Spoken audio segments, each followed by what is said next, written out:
Rainbow Family Life Stories by Jodey Bateman. Interviews with Rainbow Family of Living Light folks conducted between 1977 and 2008. Scanned in 2018. Jodey Bateman may be contacted on Facebook. 12.E.Ba.Earthy.Gypsy. 2 Gypsy. Ba. Grandfather David Manangi, a Hopi Indian who came to the New Mexico gathering, told me my name means bread in Navajo. The name Ba was given to me as a child by my little sister, who couldn't pronounce my original name, Barbara. I was born in Rochester, New York, in 1950. My father is a salesman and a business executive. My mother has managed craft stores. I never learned how to do crafts then. I was more sports-oriented, swimming, baseball, hiking, lots of outdoor activities. We went to the Third Presbyterian Church. My mother taught me to pray. I used to pray every night. My parents were real sharing people. They had a lot of love in their hearts, but they didn't lay a heavy church trip on us. I went to a girls' school called Briarcliff my first year of college. I liked school. I didn't like homework. My second year I went to the University of Colorado. When I was there, things started speeding up more and more, and I started getting away from my studies and more into other things besides school. That's what made me drop out. I took acid for the first time and smoked a lot of pot and found Jesus. I used to talk to Jesus a lot. I was a flower child. I moved on to a farm, a commune out in the country that had apple trees, and we planted a garden and ate lots of peyote and LSD and smoked a lot of pot and hash. It seemed like an eternity. I lived on the commune, but it was just like summer and fall. I've been living communally since then. After that, I started realizing that we could live on love. I went to Vermont with some people, and we lived in an abandoned house in the hills for free. There was a constantly changing group of people there. We had a beautiful garden. We raised a lot of nice marijuana, 8 feet high. I met Jeff, the love of my life, when I went home from the commune in Vermont to visit my parents. Then he and I started being gypsies on the road. We started living in tipis in the country.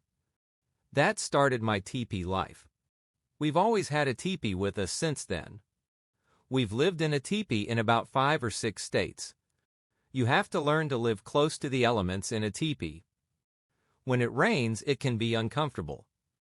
I had studied wildflowers and organic foods before, plus I have a natural tendency to be a telepathic person. I have lots of visions and dreams. A vision is like an inner sight. It's not necessarily external. I have fasted to become lighter, and in fasting you open doors and these things can come through. I've had visions of all of us on the earth living close to nature in tipis. The Rainbow Gathering is like one of my visions manifesting. And I've had a vision that all of the world will be like one family, and no matter where you go, to a store or whatever, everybody will know they are one family and treat each other like that. I've had dreams. How can I describe it? They've shown me things. I dreamed once that the whole world was coming to an end. The trees were like crashing and falling down. Everything was falling down, the outer world, you know. I was wondering where I was going to go, if I was going to die. Then I was taken into this room where everyone was sitting in lotus positions, very silent and very peaceful. After the healing gathering, we went to the Montana Rainbow Gathering. I got real high there. I wound up leaving the gathering with just a small pack on my back, leaving my relationship with the man I loved, to follow a man I believed was Jesus Christ.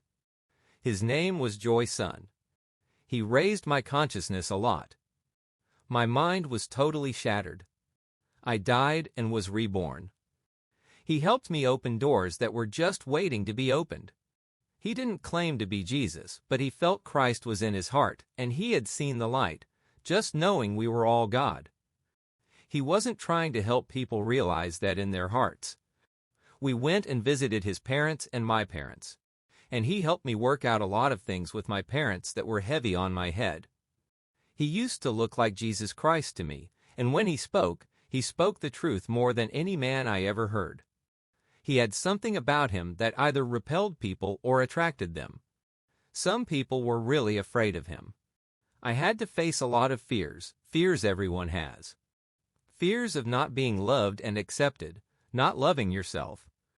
He gave me a new look at myself, which I needed. I followed him for 4 months. It seemed like a long time. When he left me, it just happened in the flow. It seemed like the right thing. He went to Minnesota and I stayed where I was, working out trips with my parents. I've never seen him since then, but he's still in my heart. I still think he is definitely a servant of God. Then I came back to Washington and started living with the Flowering Tree family where Jeff was. I had been a vegetarian. I still don't eat meat very often, but if a deer comes to our family, I eat it. I've gotten over my hang-ups about not eating meat. If food comes from God, it's a blessing. I've learned to tan deer and elk hides. It's a discipline. It takes concentration and you have to physically put out a lot of effort. Tanning leather makes your hands stronger.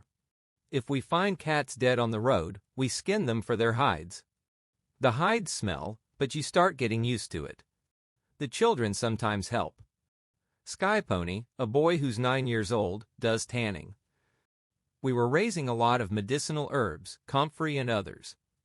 And root crops, potatoes, Jerusalem artichokes, onions and tomatoes, cabbages, barley, beans. We started doing a lot of trading work from our family for free food from other people. We really got into it at harvest time. Our aim was to become self-sufficient.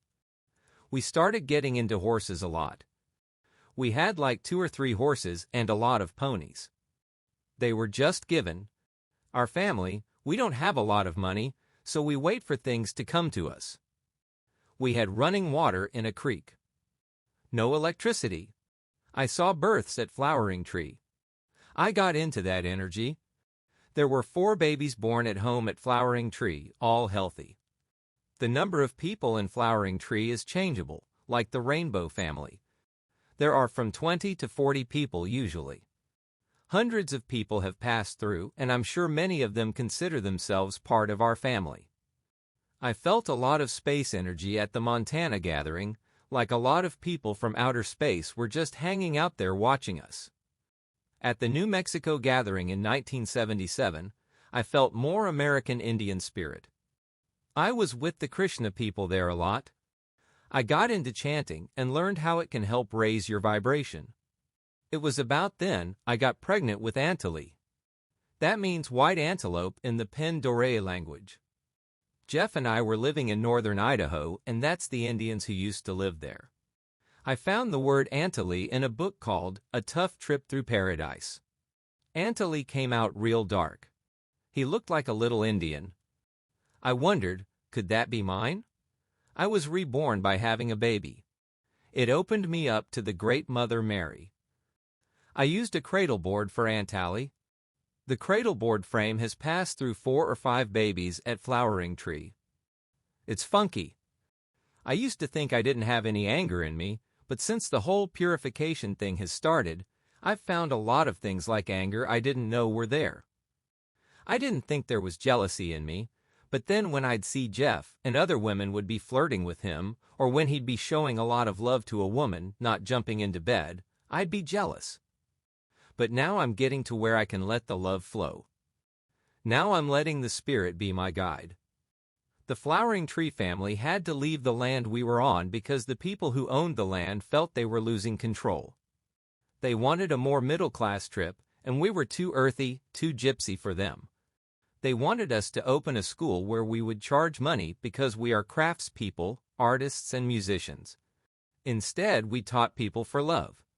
Right now, we're living at the gathering in Oregon. We don't know where we're going from here. We're just in the flow.